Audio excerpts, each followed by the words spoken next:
क्या इंडिया में political parties को कॉर्पोरेट्स द्वारा दिया जाने वाला इलेक्टोरल फंड भ्रष्टाचार का सबसे लीगल चैनल नहीं है? जब से ही सर्वोच्च न्यायालय ने इलेक्टोरल बॉन्ड को अनकॉन्स्टिट्यूशनल बताया है, बहस बड़े कॉर्पोरेट्स द्वारा पॉलिटिकल पार्टीज को दिया जाने वाला क्विड प्रो को से हटकर इलेक्टोरल बॉन्ड बनाम इलेक्टोरल ट्रस्ट पर शिफ्ट हो गई है। लोग पूछ ही नहीं रहे हैं कि जब बड़े इंडस्ट्रीज और दूसरे पावरफुल लॉबी पॉलिटिकल पार्टीज को चुनावों के लिए चंदा देंगे, तो फिर उनके जीतने के बाद वो उस सरकार से क्या फायदे नहीं लेंगे? इलेक्टोरल बॉन्ड के मुकाबले इलेक्टोरल ट्रस्ट सही है क्या? क्या ये क्विड प्रो को नहीं है? क्या ये भी करप्शन का एक अधिक सभ्य, अधिक कानूनी और कम दिखाई देने वाला रूप नहीं हो सकता है? समस्या पॉलिटिकल पार्टीज द्वारा बड़े बिजनेस और दूसरे वेस्टेड इंटरेस्ट से चंदा लेकर फेवर देने में है, या फिर चंदा लेने के तरीके में?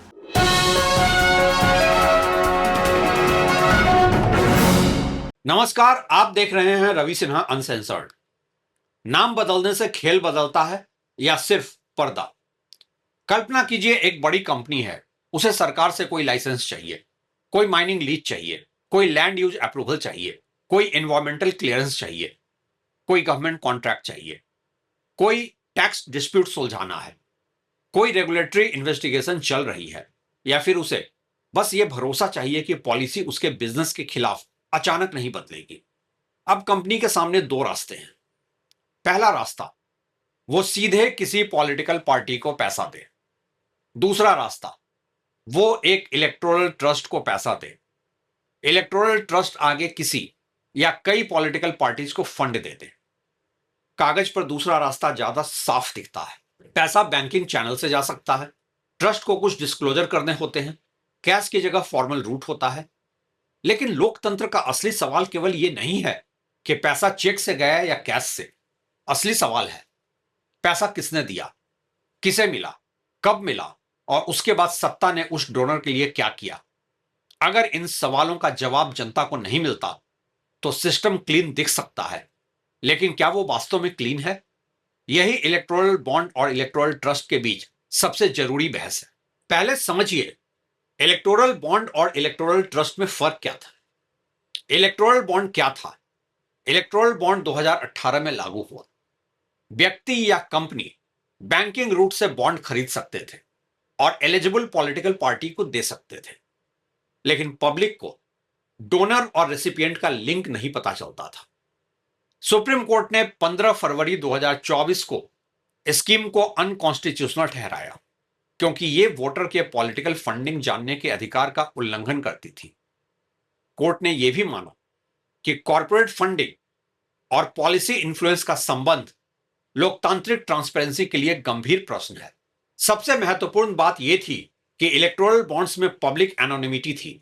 हालांकि बैंकिंग सिस्टम के पास परचेजर की केवाईसी डिटेल्स थी, इसलिए यह एनोनिमस टू सिटीजन्स था, लेकिन पूरी तरह अननोएबल इंफॉर्मेशन नहीं था।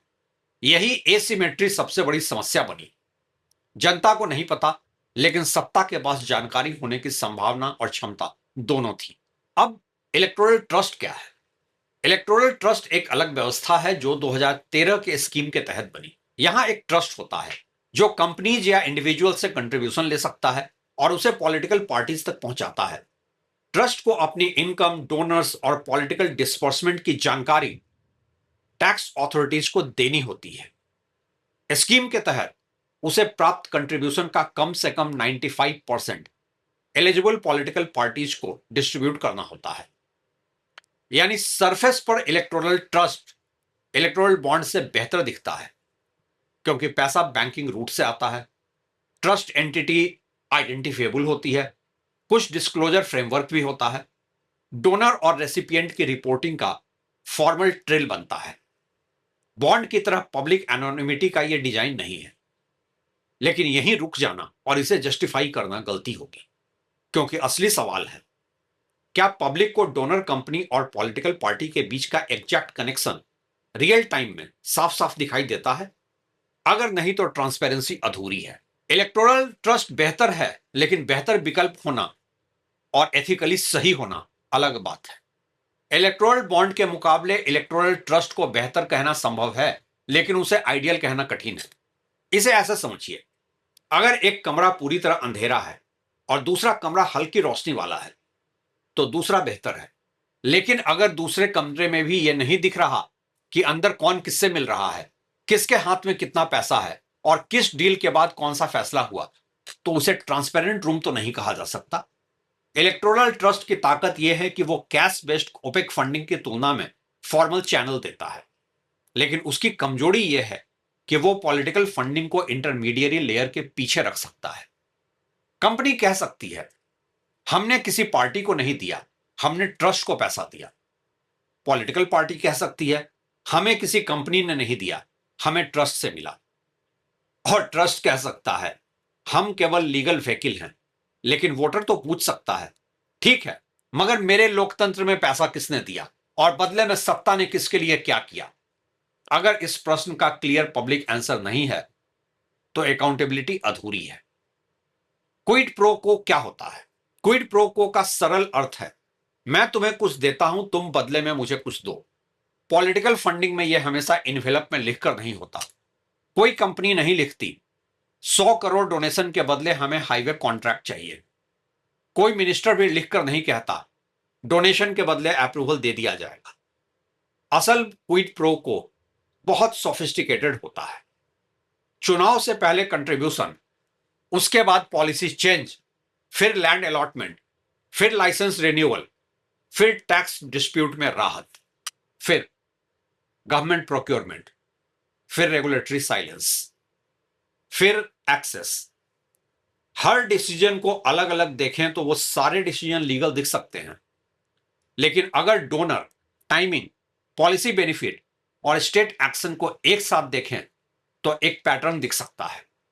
यही कारण है कि सुप्रीम कोर्ट ने भी इलेक्टोरल बॉन्ड के मामले में कहा कि रूलिंग पार्टी के पास गवर्नमेंट कॉन्ट्रैक्ट्स, लीजेज, लाइसेंसेज और कॉन्सेशंस देने की शक्ति होने के कारण कॉर्पोरेट डोनेशंस क्विड प्रो को अरेंजमेंट्स का जोखिम पैदा करती है। यह ऑब्जर्वेशन केवल इलेक्टोरल बॉन्ड तक सीमित नैतिक सवाल नहीं है, यह हर कॉर्पोरेट पॉलिटिकल फंडिंग मॉडल पर लागू होता है, चाहे वो बॉन्ड हो, ट्रस्ट हो, डायरेक्ट चेक हो, इलेक्टोरल ट्रस्ट हो, पार्टी इवेंट स्पॉन्सरशिप हो या किसी पॉलिसी फोरम के नाम पर फंडिंग। क्या हर इलेक्टोरल ट्रस्ट डोनेशन भ्रष्टाचार है? नहीं। यह कहना भी गलत होगा कि हर कॉर्पोरेट डोनेशन ऑटोमेटिकली करप्शन है। किसी कंपनी या सिटीजन को पॉलिटिकल प्रेफरेंस रखने का अधिकार हो सकता है। लोकतंत्र में पॉलिटिकल पार्टीज को चुनाव लड़ने के लिए पैसा चाहिए। चुनावी campaigning, workers, travel, digital outreach, legal compliance, booths, public meetings, इन सब का खर्च होता है। इसलिए सवाल यह नहीं है कि पॉलिटिकल फंडिंग होनी चाहिए या नहीं, सवाल है पॉलिटिकल फंडिंग किस नियम के तहत हो, कितना हो, किसके द्वारा हो, कब डिस्क्लोज हो और क्या डोनर को सत्ता से डिस्प्रोपोर्शनेट लाभ मिल सकता है।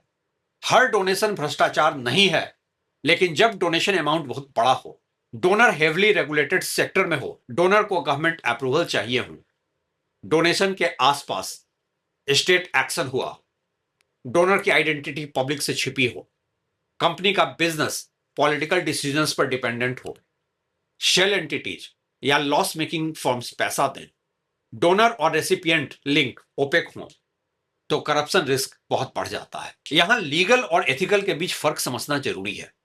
कुछ चीजें कानूनी हो सकती हैं, लेकिन लोकतांत्रिक रूप से स्वस्थ नहीं होती। इलेक्टोरल बॉन्ड का सबसे बड़ा दोष क्या था?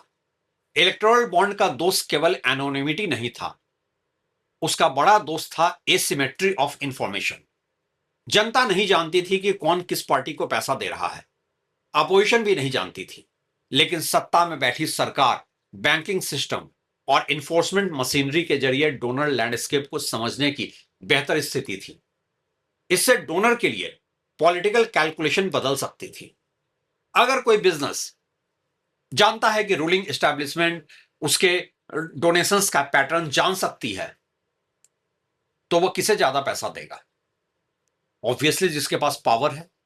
और अगर वही power licences, tenders, investigations, tax notices और पॉलिसी डिसीजंस को प्रभावित कर सकती है, तो डोनर का वॉलंटरी चॉइस कितना इंडिपेंडेंट रहेगा? सुप्रीम कोर्ट ने इसी पावर इंबैलेंस को गंभीर माना और वोटर्स राइट टू इंफॉर्मेशन को सेंट्रल रखा।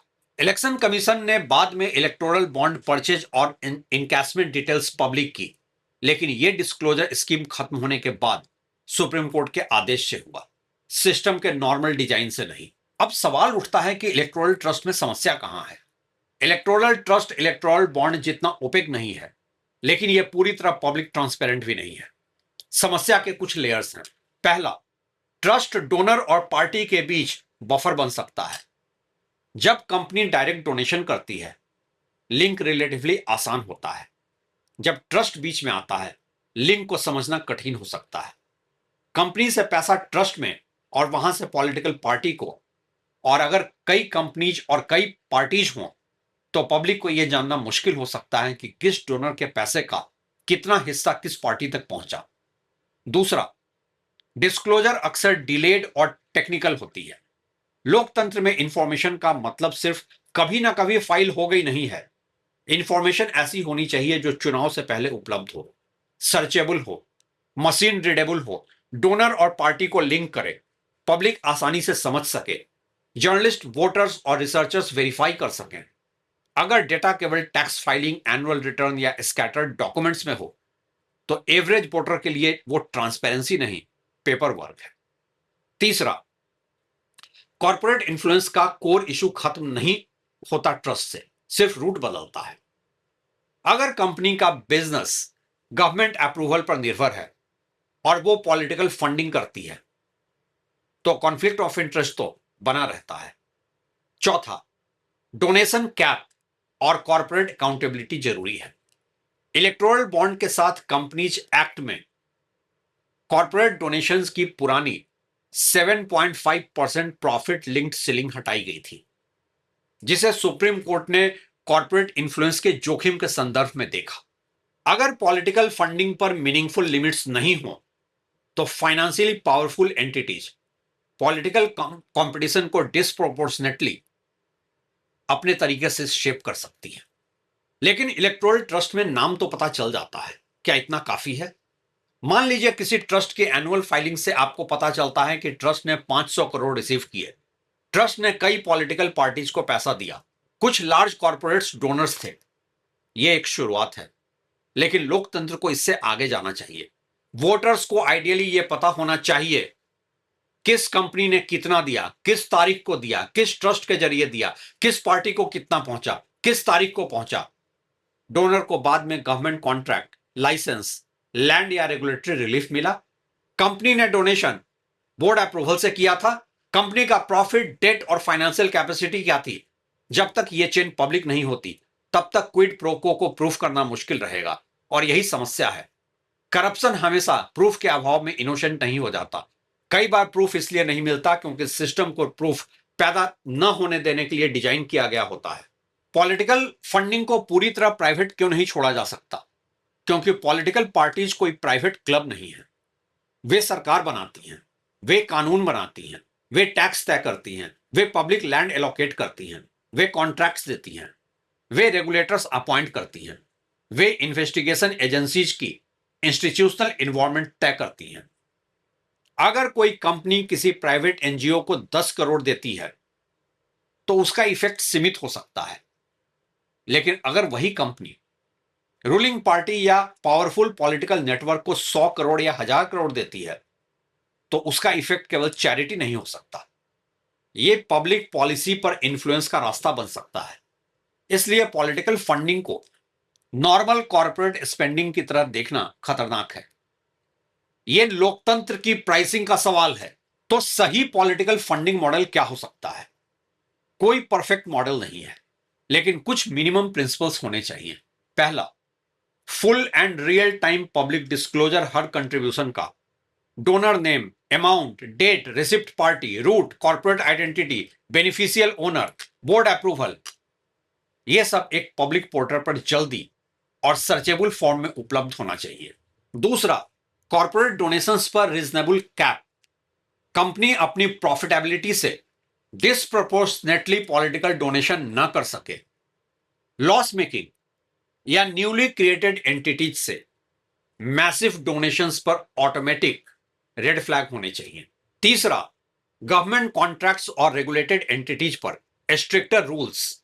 जो company government tenders, licences, mining rights, public land, telecom spectrum, defence procurement या मेजर रेगुलेटरी अप्रूवल पर निर्भर है, उसके पॉलिटिकल डोनेशंस पर स्पेशल स्क्रूटनी या रिस्ट्रिक्शन होनी ही चाहिए। चौथा, independent audit. Political party accounts और इलेक्टोरल ट्रस्ट की ऑडिट केवल फॉर्मल कॉम्प्लायंस नहीं होनी चाहिए, इंडिपेंडेंट ऑडिट ट्रेल और पब्लिक रिपोर्टिंग जरूरी है।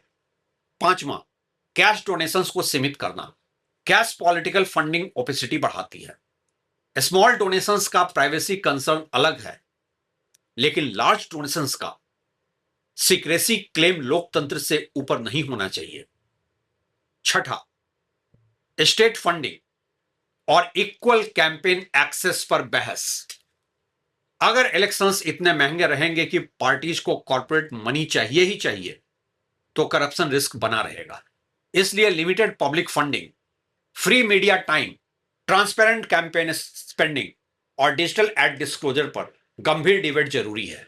इलेक्टोरल ट्रस्ट इलेक्टोरल बॉन्ड से बेहतर विकल्प हो सकता है, लेकिन क्या वो लोकतंत्र के लिए पर्याप्त है? इलेक्टोरल बॉन्ड ने एक डेंजरस आइडिया को नॉर्मल बनाया। जनता को यह जानने की जरूरत नहीं है कि राजनीतिक दलों को पैसा कौन दे रहा है। सुप्रीम कोर्ट ने इस आइडिया को ही रिजेक्ट कर दिया। इलेक्टोरल ट्रस्ट उस अंधेरे से कुछ रोशनी की तरफ कदम हो सकता है, लेकिन अगर वो सिर्फ डोनर और पार्टी के बीच एक कर्टन बन जाए, तो वो सॉल्यूशन नहीं, एक मोरल रिस्पेक्टेबल ओपेसिटी है। असल सवाल ये नहीं है कि इलेक्टोरल बॉन्ड अच्छा था या इलेक्टोरल ट्रस्ट अच्छा है। असल सवाल यह है कि क्या इंडिया का वोटर जान सकता है कि सत्ता तक पैसा किस रास्ते से पहुंच रहा है? क्या वो देख सकता है कि उस पैसे के बाद किसको licence, contract, land, policy relief या रेगुलेटरी कंफर्ट मिला है? क्या कोई कंपनी लोकतंत्र में अपनी आर्थिक ताकत के आधार पर डिसप्रपोर्शनेट पॉलिटिकल इन्फ्लुएंस खरीद सकती है? जब तक जवाब साफ नहीं होगा, तब तक क्विड प्रोको का खतरा रहेगा ही। और जब राजनीति में पैसा छिपा रहेगा, तब करप्शन केवल रिश्वत के रूप में नहीं दिखेगा, वो policy, licence, tender, land, tax, investigation और साइलेंस के रूप में दिखेगा। इलेक्टोरल ट्रस्ट इलेक्टोरल बॉन्ड से बेहतर हो सकता है, लेकिन ट्रांसपेरेंसी के बिना बेहतर होना पर्याप्त होना नहीं है। असल सवाल आज यह है, पॉलिटिकल पार्टीज को इलेक्शंस के लिए पैसा कौन दे रहा है, क्यों दे रहा है, उसका फ्यूचर बेनिफिट क्या है? क्या हर रिकॉर्ड एक आम वोटर के पास है, ताकि उसे मिसलीड न किया जाए एक पॉलिटिकल पार्टी के ज्यादा पैसे और ज्यादा विज्ञापन से? और ऐसे सवालों के जवाब तो क्या, आज तो सवाल पूछना ही देशद्रोह करार दे दिया जाता है। हम तो लेकिन पूछते ही रहेंगे ऐसे सवाल। शुक्रिया।